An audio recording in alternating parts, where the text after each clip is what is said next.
Biz hozir shunaqa rivojlangan zamonda yashayapmizki, kuniga ijtimoiy tarmoqlardagi noma'lum va rasmiylik tasdiqlanmagan yuzlab havollarga shunchaki qiziqib kiramiz va shu bilan bir qatorda elektron hamyon hammamizda bor.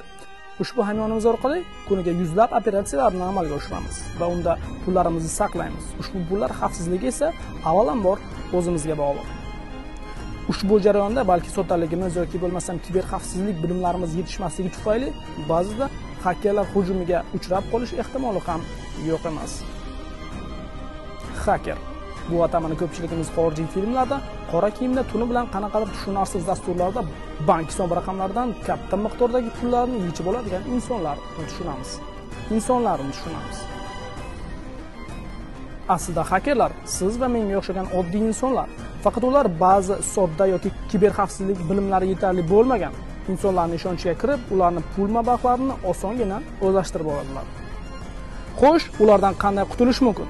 Aslida xakerlarni ushbu jinoyati uchun qonunchilikda yetarli jazo belgilab berilgan. Umuman davlat xaker uchun qancha yuqori jazolarni qo'llamasin, xakerlar har kuni yangi usullar orqali sizni chuv tushiraveradi.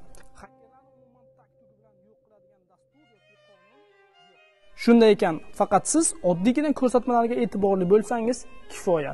Bular unutmang, Click kompaniyasidan sizga hech qachon kod raqam so'rab telefon qilishmaydi.